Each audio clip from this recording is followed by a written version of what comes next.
Hello, welcome to my shop. My name is Andrew Malacy, and this is the Hand Toolery YouTube channel. Today, as you can see behind me, I've got a brand new shop. Well, not a new shop, I've got a new look shop, and I'm going to be giving you a tour of it.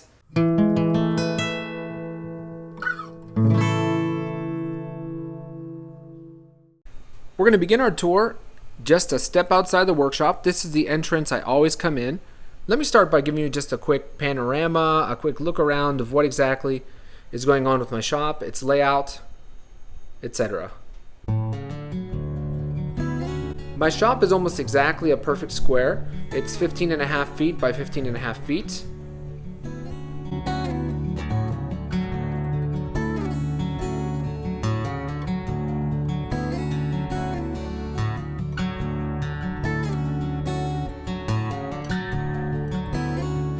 Alright, so right off the bat, you walk into, here's the door right here. You walk in, and to your right, you have my aprons.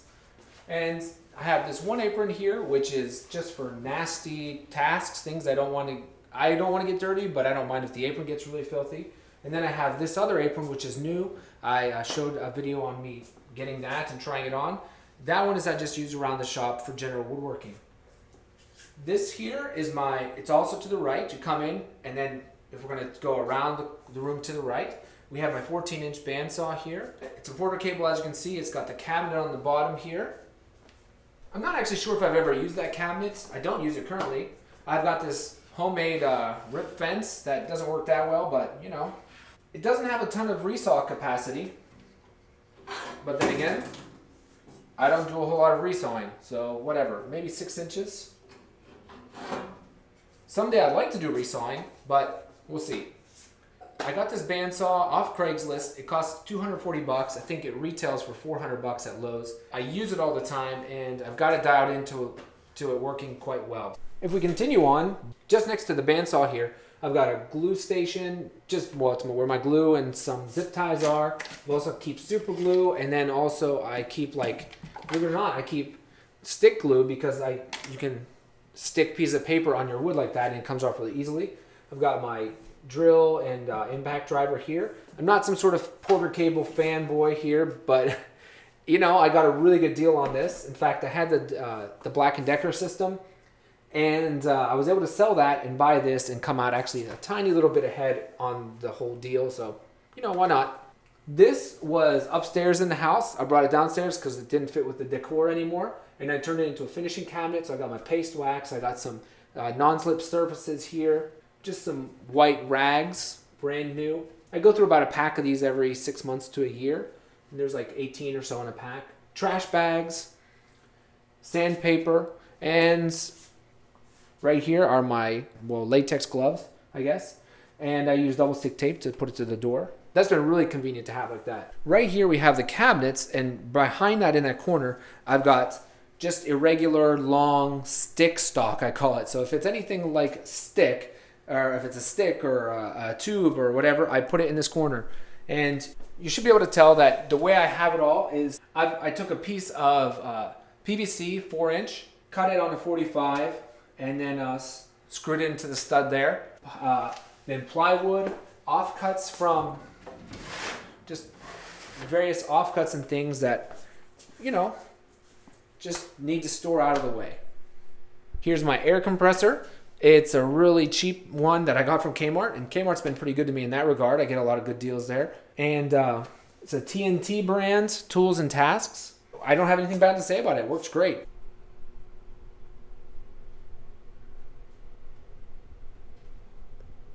The drawer system here is actually probably more drawer space than I actually need.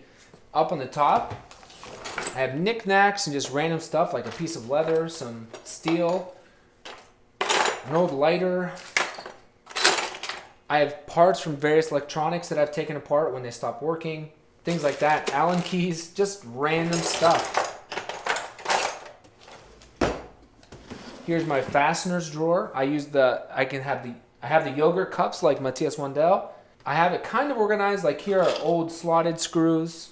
Here are just random screws, some nails, drywall screws, more knickknacks related to fastening, things like that.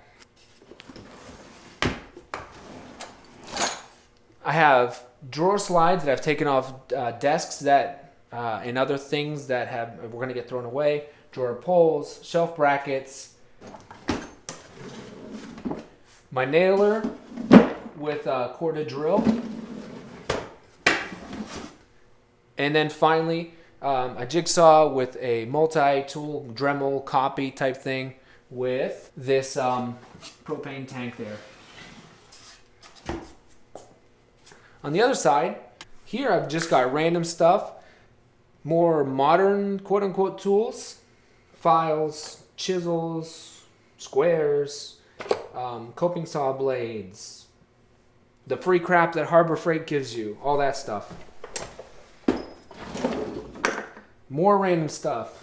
I made this square. Never made it fully square, so I've never really actually used it, hardly at all. I'm gonna remake one. I love the look of it. It doesn't work that well. Here's my electrical drawer. I mean, it's exactly what it is. It's got stuff for electrical work. More random stuff, a hacksaw and a garden trowel. And the reason why I have this down here is because it's broken, and I want to turn that into like an offset chisel. See that? Then finally, I got some more hand tools down in the bottom here. This is a grooving plane. This is my Stanley 45 with its cutters. And then this is like a plane I made all by myself because I needed a rabbet plane. And it kind of works. It worked at the time. That's all I needed it to do. But now it doesn't get used. It's only there for sentimental value. I'm going to do a video on tools I've made around for my shop, for shop use. So we'll keep an eye out for that. Right above the drawers, I have this miter saw. I got this off Craigslist for 40 bucks. It's a Miller's Falls Langdon Acme miter box. I want to do a restoration video on it. Actually, I want to restore it in general, but it works so well, I don't know if I even care to. So it does have some parts missing, but nothing central to the actual functioning of it. I use this if I'm on my bench and I've got a workflow going there, and I just need to cut some pieces. I don't ever really rely on this to make accurate cuts. In fact, any cut that's going to be a finished cut, I always take back to my shooting board whenever I can. Here on the very same bench, I have my original miter box that I got off eBay. I did a restoration on this. It looks really nice. I don't know if you can see how nice it looks. And then it broke at one point. I think it came broke and it was fixed, and I was the sucker who bought it. You know, c'est la vie. I don't know what I'm going to do with it. Between both the miter saws on the right side of the workshop, we're still right next to the bandsaw basically. The bandsaw is right here. I've got my templates. Just got a little hatchet that I use. So levels and whatnot, you can see. It's really convenient to have this light, which I can just plug in, unplug or whatnot if I need it. And this top here on this workbench is really great. It's extremely robust. This thing is very, very sturdy, and it's essentially, I owe myself getting into woodworking because of this bench. So I love it. However, it didn't ultimately serve the needs I wanted to do for my woodworking, so that's why I ended up building my Roubo. On the left, so you can see the drawers here, and then to the left of the drawers, we have these two cabinets. I'll show you real quick. I've got my Craig jigs and stuff here. I've got random stuff on the bottom. I've got some pliers and whatnot in that toolbox. Here's my circular saw. And right above those two cabinets, or those two doors that share the same cabinet, I have some paddle bits, some spade bits, Forstner bits, punches, countersink bits, etc. Just a catch-all. I don't know what else to do with that stuff. Now at the end of this bench on the right side, I have my sharpening station. Conspicuously absent is my extra fine stone, which after just a little bit of using had a groove being worn into it. So I think there was a defect in it. So I sent it back to DMT after a little bit of back and forth between them. I'm expecting it to come back out to me, well, I don't know, early next week, I hope. I use this all the time. It's anchored in. It can actually be removed. In a non-slip mat, I've got these two little pieces of wood securing it forward and back, whereas the lateral is free because I don't do a whole lot of this sort of lateral motion. It's all this way, right? I keep this little screwdriver here for adjusting screws and whatnot for the blades on my planes, and to tighten up this jig, which I have started to use a lot more. This goes with that jig to get the depth stops for the correct angles. I have 25, 30, and then this one is for the Woodriver angle. I don't want to redo the bevel on that, so it's 22.5 rather than 25. This is actually where I put my iPhone whenever I'm not filming. So I stand it up in that little groove there and it sort of amplifies the music. It does work. This is my old marking knife, which I still use from time to time. And then this is my new marking knife, which is just a $10 buck knife from Lowe's. It sharpens up nice. It's stainless. And because it's so small, it gets right into the crevices really well. In the drawer right below the sharpening station, I've got all my most common or frequently used tools in the shop. My chisels, my Stanley 750 reproductions, they're the sweethearts. Joiner's mallets, my shop-made bevel gauge, well, this is shop-made as well. I've got some rulers, card scraper, then I've got these small planes right here. I like to use them for really tight spaces to do beveling and things like that. Just my handy-dandy drawer that can come all the way out, and then I move it somewhere else to be able to use it. Most of the time I leave it. Under here, there's really nothing. I've got a mechanics tool set, and I've got some old epoxy. This is the pride and joy of my shop, I guess I'd say. It's my plane till. So should I put some angelic music in the back? Like, wah. These are all Stanleys. Well, actually, from 4 to 8 are definitely Stanleys. They're the corrugated variety. This is a 3C. But I don't know if it's a Stanley. I don't think it is. I got it off Craigslist, and then when I got it home, I realized there was no markings for Stanley or Bailey or anything on it anywhere. And it had a blade in it from Keystone Company, I believe it is. So the iron says it's from Keystone Manufacturing, and there's nothing on it to indicate that that's a Stanley. I'm not a plane expert, although I like to use them. So if anybody can help me out and put me at ease, look, it doesn't even have brass there. So I don't know. You tell me. Is this Stanley or not? So I have a 3C, 4, 5, 6, 7, 8C. This is the first nice-ish plane I got, even though it was a piece of junk when I bought it. I did see the potential under it. Not really a whole lot of pitting. Got this for like 10 or 12 bucks. This is my 4, which I'm using a lot less now that I have my Woodriver 4.5. The 5 I still use a ton because it's the jack of all trades, hence the name, of course, jack plane. But this is now a Woodriver blade in it, and I have the original blade because it's heavily pitted and it's getting very small. I turned that into a scrub plane blade. Now real quick, I want to show you my 5 up close because this one I did a good restoration on. I'm pretty happy with it. Looks pretty good. I use this for shooting. It's very square. My other planes aren't as square from side to bottom, side to sole. And then the 4, before I got my Woodriver, had a real nice restoration done by me again. See that? This one isn't so square side to side to sole. So, you know. Love my Woodriver. I did a review on an unboxing of that. In a couple months, I'll probably do a 1 year later review of this. Let me just say, my opinion hasn't changed. Still love it. Got some cheap old spoke shaves up there. And there's my 9 1/4. Did a restoration on this one. This is just a hook system on a French cleat up there, which everybody I think does. Everybody that I've seen does. This is my shop-made shoulder plane. I'll give you a good close-up of it. I'm going to do a video. I got another 3/4 inch iron, so I'm going to make a second one of these as a video.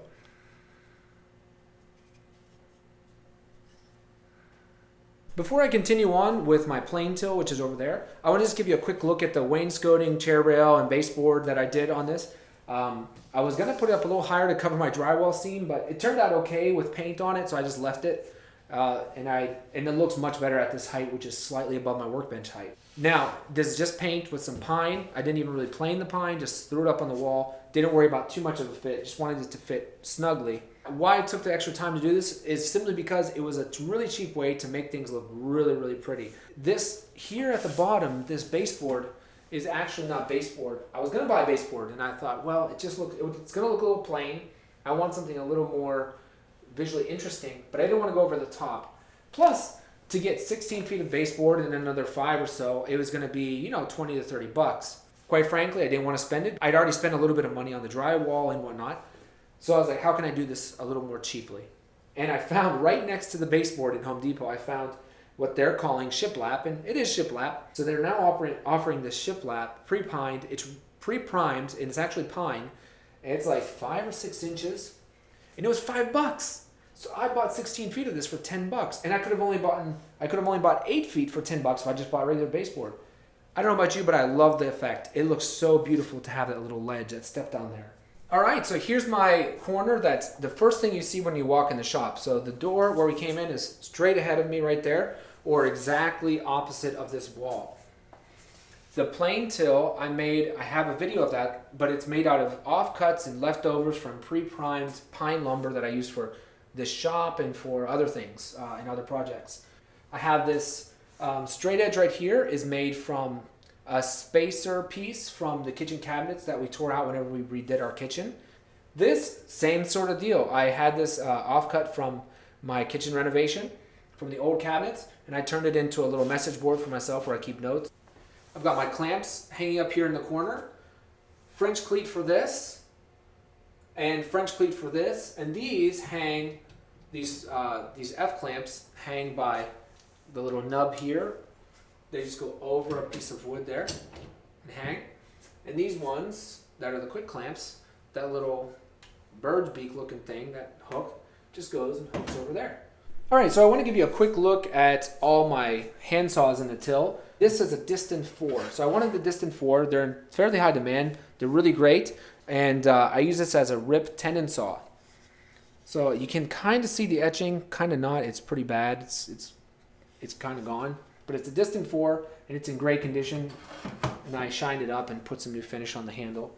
But these came as a package deal. I got these 3 all together. I didn't really care about that. I used to use this as like a tenon saw. It's just too much. It's too long to even handle as a tenon saw. So I don't know what I'm going to do with these. Probably try and sell them. Now this is one. This is a warranted Superior. This is a warranted Superior I got off eBay. I did a sharpening video on this, bringing it up to stuff. It works really, really well. It's my crosscut tenon saw, and also I use it as a carcass saw. But it works really well. It's got a really nice medallion on it. So this is beautiful. I love this saw. This is my dovetail saw. I made the handle, as you saw, modified the saw plate, and there's a video on that. It works amazing. I love using it. A quick word about this fan.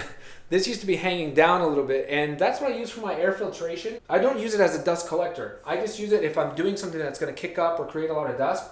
If I'm sweeping the shop even, I turn the sucker on full bore, and it'll suck the dust at least a little bit towards that corner and catch up there. I'm not sure if I like the idea that it's going to come towards my saws, but we'll see if that actually becomes a problem.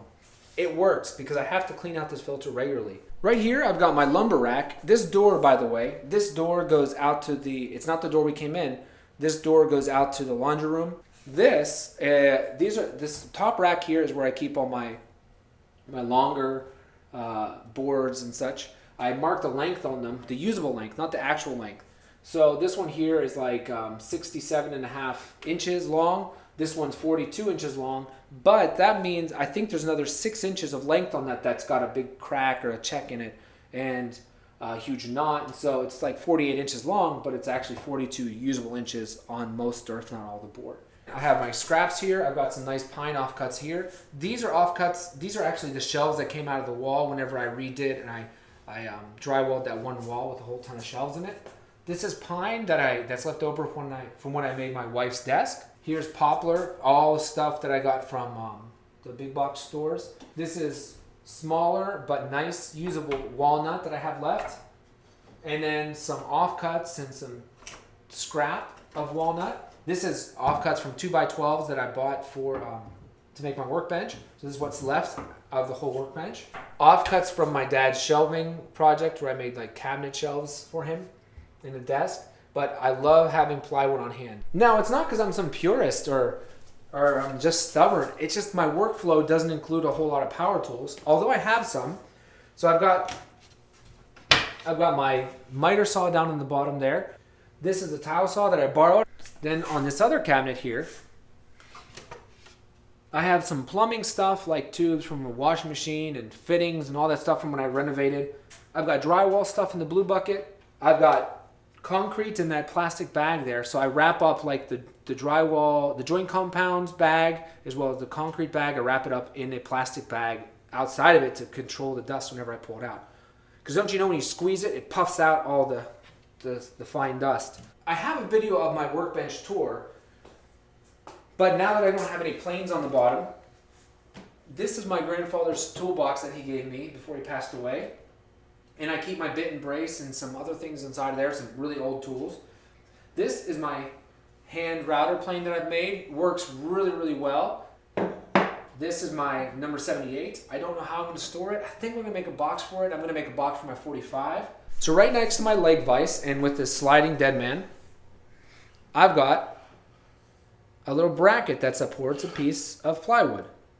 And this is what I use to do all my pounding and my chiseling on. And it goes right under there. It's always in reach. I keep 2, if not 3 dowels in the sliding dead man at all time. But my daughter always comes in here and plays with them. So I only have 2 at the moment, but there are 3. The thing is, I also keep varying lengths of dowels. So I have this one. I have these 2 right here. I really think that's it. I don't know if I have anything else to show you around the shop. Let me give you one last look on a 360.